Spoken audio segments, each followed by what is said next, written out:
Hey everybody, this is Matt. I'm making a new Heroclix video. I'm trying to make a video for every one of these rules updates Wizkids keeps posting on their website. I spent a lot of time on that Mad Money's one. That ruined me all day on Thursday. But I'm trying to catch up on some of the articles they've posted recently. And this is one before the Mad Money one. This one was a feedback one. Basically, last week was crazy for Heroclix, and they posted, their first article was these are our goals. The next one was we're getting rid of pushing damage. The next one was their benching powers, and of course, the player base blew the frick up over all these changes. So they were like, okay, we hear you. So they made their own little feedback article. So let's read through some of it. Okay. Heroclix fans, we appreciate that everyone has such strong feelings about Heroclix and are excited to work with the community to improve our plans. So I'm just gonna stop you right there. Like, I feel like we are excited to work with the community to approve your plans, but we should have been doing this in 2020, back when changes could have been made to your plans. What's happening now is that we're reacting to your plans and we can't change anything. So everything you've proposed is set in stone all the way through 2021, and we can only hope that in 2022 some adjustments are also made. But we wouldn't have to keep playing this catch up.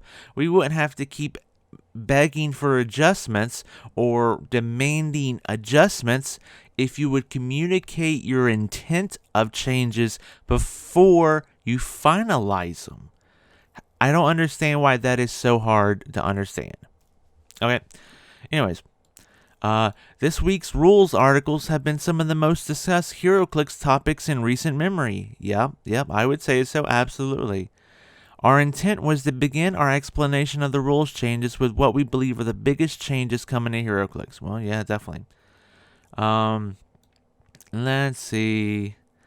They admit that pushing does have a lot of strategic trade-offs, but it's also cumbersome when applied to every figure, and a wall that must be climbed for the early player. Not really. I don't know. I kind of feel like Wizkids is out of touch with the early player, and if you go back through all these years, so many of their changes have been made to make the game easier for new players, like printing the doll on the front or now the back of the card, was to make the game easier for players.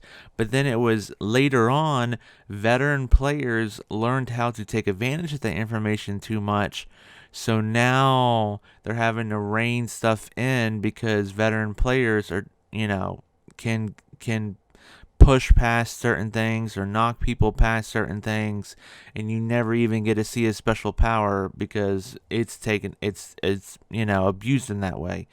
So it's like they keep trying to make changes to make the game easier for new players, and then years later they have to adjust those changes because their previous changes didn't really solve that issue, and they've come up with a whole new belief system of what can miraculously make the game easier for new players. And again, I ask the question, what new players? All this is for new players, but what new players? We are in the middle of a pandemic. People cannot play in their local venue. People are not likely getting out and shopping that much, so they're less likely to see the game. The game isn't being advertised in movie theaters, on TV, in retail stores, in comic books, and magazines of any kind, other than maybe that one GTM magazine that has like a preview every now and then for a new set. One magazine. So what new players are coming into the game? That's what I'm asking you.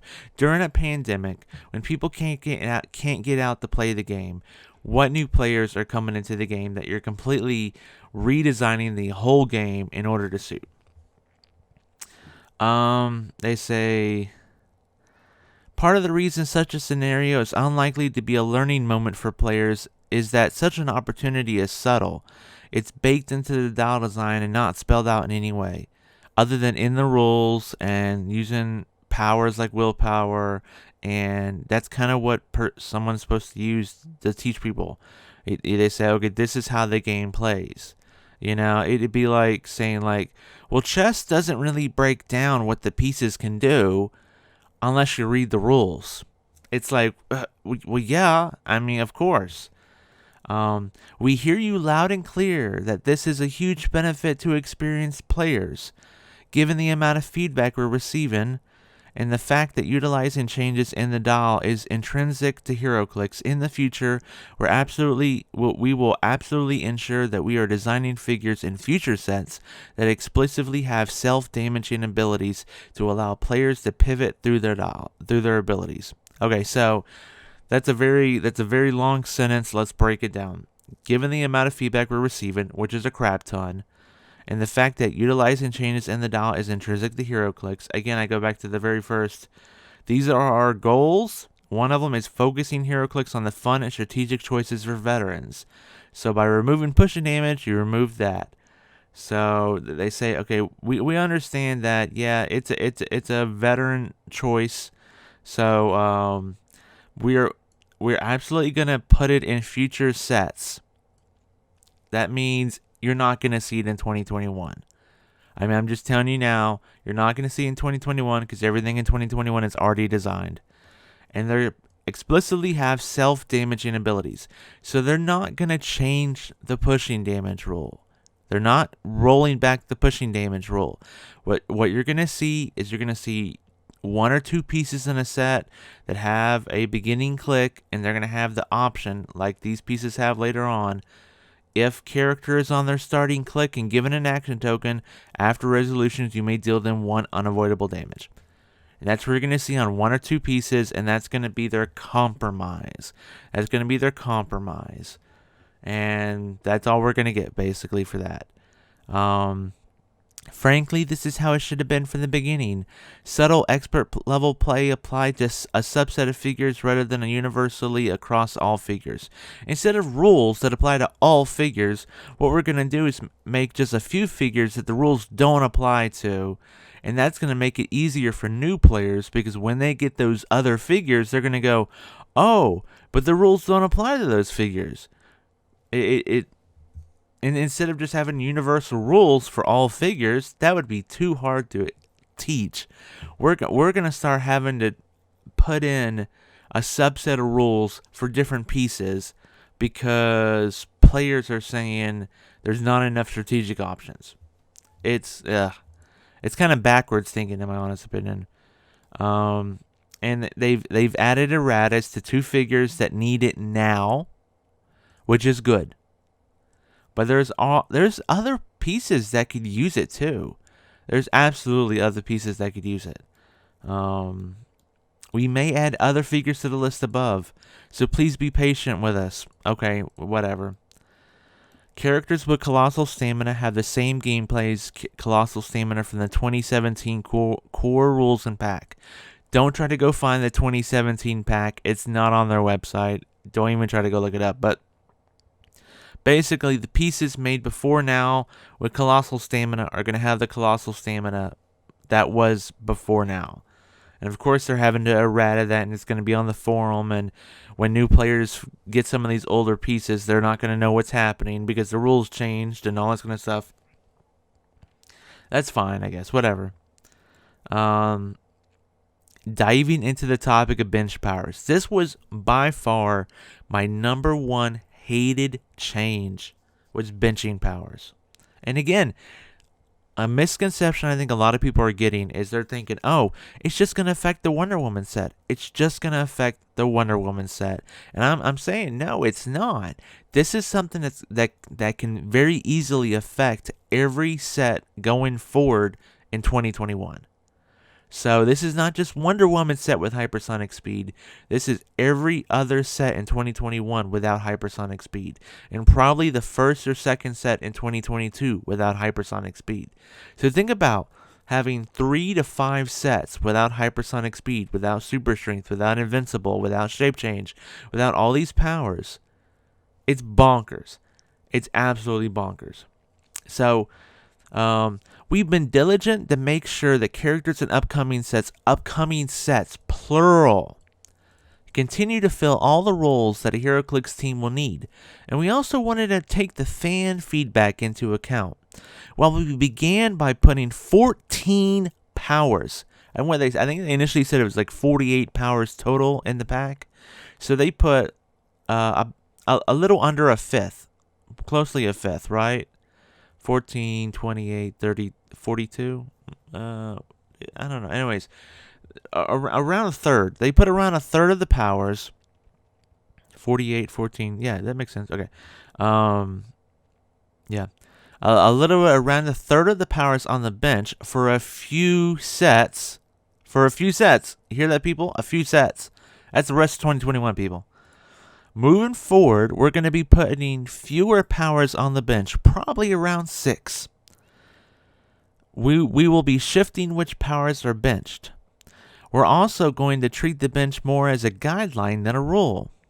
We've already made an exception in a set that has been designed to treat shape change within a team ability as an exception. So they're already realizing they need shape change for certain things. They're already realizing that they can't just remove powers from the game and be like, yeah, we can represent piece of characters, no problem.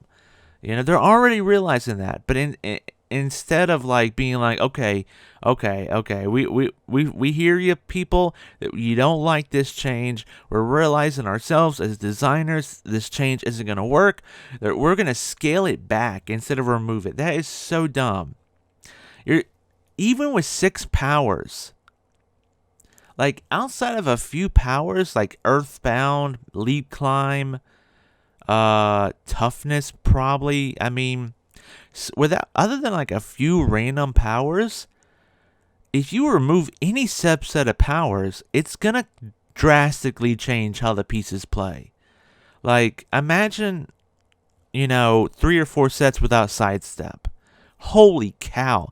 It'd be like playing in like the medieval age. Be like, what do you mean my pieces can't move 2 for free every now and then? It'd be completely bonkers. And Wizkids still feels this is the play. Wizkids still feels like this will keep the game fresh by, benching powers. It's horrible. Absolutely my number one hated change feature, whatever you want to call it, of all this stuff. Also important is that some players have reacted as if their existing characters with the abilities won't have them any longer. That isn't the case. Okay, yeah, that's not the case. I don't know if, very few people have actually taken that stance, but okay, sure. We also want to note that as we pull back a bit on the concept of benching powers, the 2021 Heroclix sets have already been designed, play-tested, and in some cases printed with the original list of bench powers. So do not expect any adjustments in 2021. Do not expect any adjustments in the very beginning of 2022. However, even though you will not see those powers on dolls in these sets, we believe the figures in the sets are great representations of the characters. And we're gonna see some down below, and I'm gonna freaking joke at them. Okay. We appreciate that despite some people having strong feelings about these changes, they're thoughtfully considering the information we're putting out there and allowing us to hear their concerns.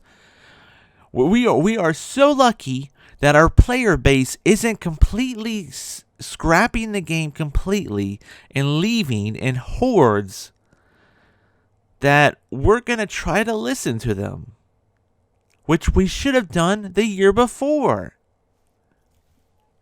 That's what I'm saying. If you go back on AC Rams, look at what I've been posting.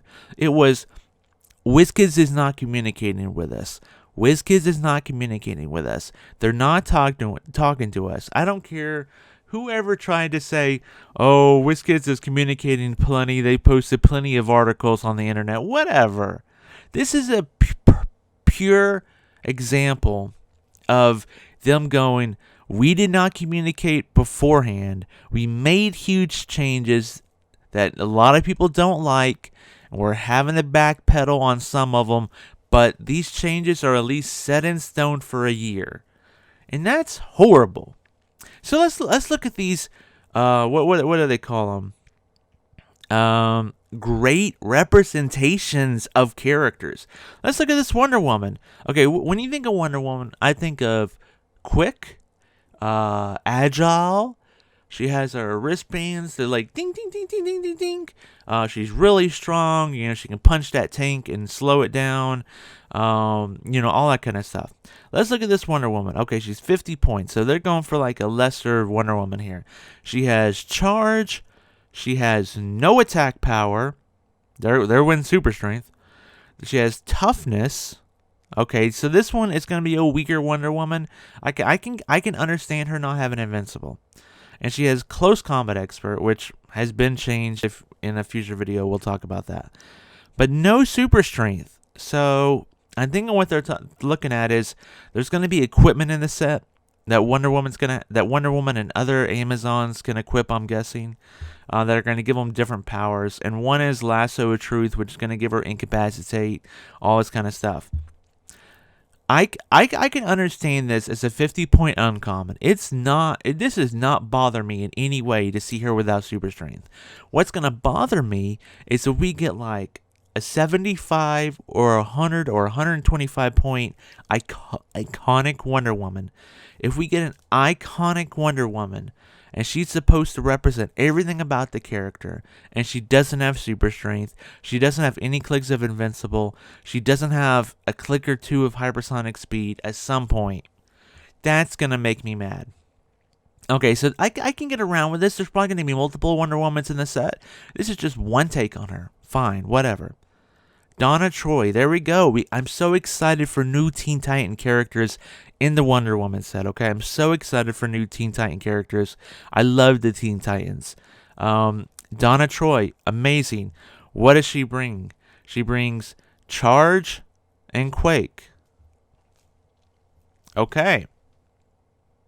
That's pretty boring. And then she just has sidestep with close combat expert. Do you see a trend here? A lot of close combat expert, sidestep, close combat expert, sidestep, close combat expert. Look at this. Look at this style right here. 9, 10, 17, 2, 9, 10, 17, 3. It's practically the same exact power set between Wonder Woman and Donna Troy. 4-range flight Indomitable. 4-range flight Indomitable. They're all going to have Indomitable. Never mind. I should be stop calling it Indomitable. It doesn't even matter anymore. That's the standard defense symbol now. It's boring. When you compare the last 2 clicks here and the last 3 clicks here, they're practically the same exact power set. When you compare the first 3 clicks here and the first 3 clicks here, the only real difference is they both have charge, and she's going to have access to other things. I think we're going to see in the Wonder Woman set a lot of charge quake. We're going to see a lot of charge quake. Maybe even some close combat expert added in. And that's going to be your close combat people. Why? Because there's no hypersonic and no super strength anymore. So Quake's going to take over the super strength spot. You're going to see charge on a lot of pieces instead of hypersonic. And it's going to get very, very boring. It's going to get so boring when you're like, yeah, my entire team has charged Quake. That's it. And then when they're not charged quaking, they're sidestepping close combat experting. That's exactly what they're doing. That's what my entire team does. Okay, let's move it on. Mary Shazam. It's Mary Marvel, by the way. I don't know if they've changed it in the comic book. I will always call her Mary Marvel. Anyways.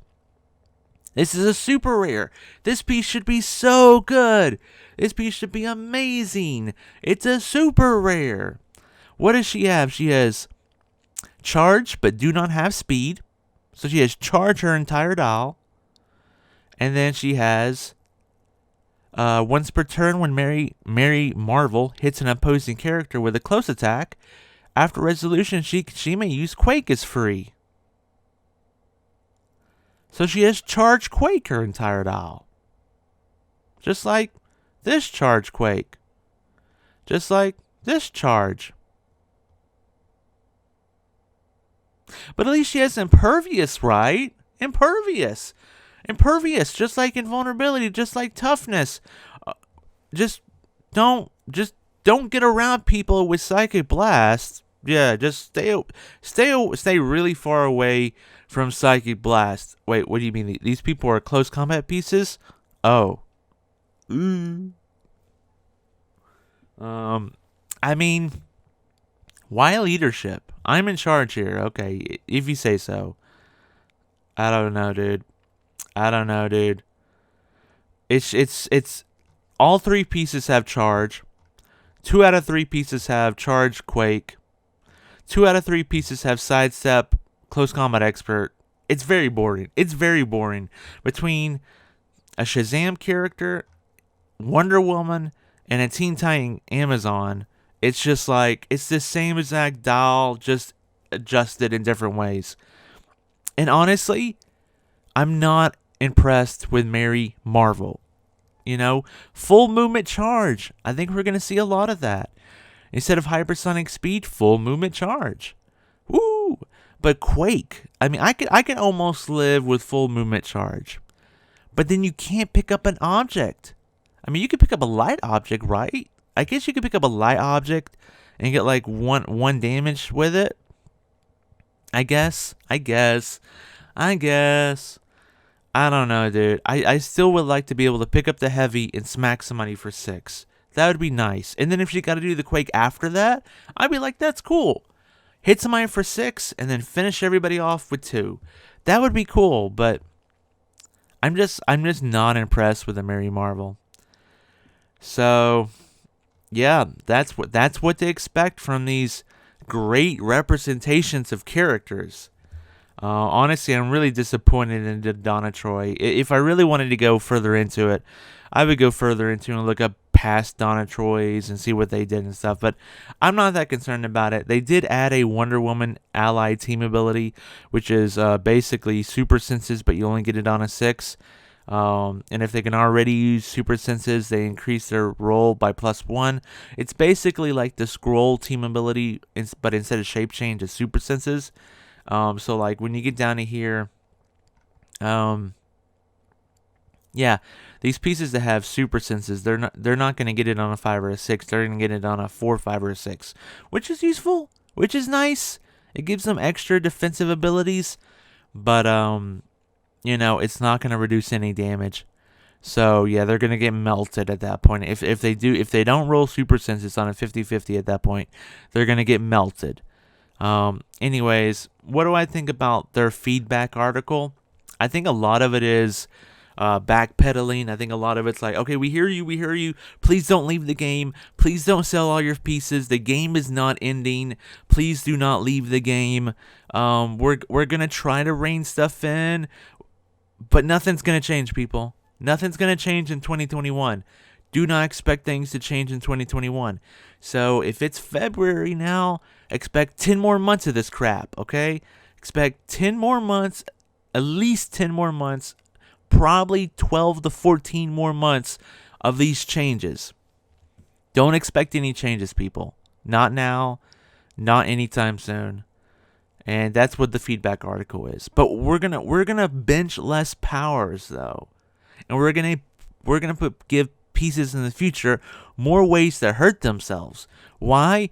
Because we made these changes without thinking, and now we're trying to backpedal. Pretty much, that's what the feedback article is. That's what it is. I mean, it's good they posted this. At least it shows, because I'm pretty sure. I'm not 100% sure that they didn't already have this written. I'm not 100% sure they didn't already have this article written, but I'm not. I'm thinking this was feedback, actual feedback, they heard us and they wrote something new, which is good. Which we gotta give them a little bit of a hand for that, because we went 2020 without any kind of feedback. 2020 was all just like, there's no organized play. See ya. I'll see you in September with a new organized play update, and it never came. And it was like, okay, and here's the new watch list. We'll tell you how things change month after month after month. Nationals goes away, Worlds goes away, and then it's like, oh, before the end of the year, here's the watch list updates when nobody really needs them now. See ya. And that was all 2020. That was basically all 2020. So to actually see them actually try to communicate with us, you got to give them a little bit of credit, right? It's just we should have been doing this in 2020. Why couldn't these articles be posted in 2020? We could have been talking about them then, blowing up then, and then in 2021 they're like, okay, we hear you. These are going to be the final adjustments for 2021, and then people will be like, okay, at least they heard us and they changed things. Ugh. It's a little bit too late though. It is way too late. So we'll just have to see where this ride goes. There's 3 more articles I'm gonna make videos about, so we will see what happens. We will see. Anyways, thank you so much for watching this video, everybody. Thank you for following this ride and going through each of these videos with me, and just hearing my thoughts about these updates to the game. I hope we can all try to find fun in the game still. There's still lots of cool Heroclix products coming out in 2021, which we kind of don't know what anything is coming out after Wonder Woman. So yeah, that's kind of up in the air. But hopefully we can still have fun with the game, even if you don't agree with all the changes. Try to stay vocal. Try to get your opinion out there in a polite-ish way. The most polite you can be. Okay, don't threaten anybody. Okay, and try to stay safe for everybody. Wear your mask. Wash your hands. Try to stay socially distanced, because there's still a lot of people out there that can get sick. We're all just trying to get through this pandemic in one piece and stay healthy and stuff. Thank you so much for watching this video. Have a good day. Enjoy playing Heroclix, everybody. Bye-bye.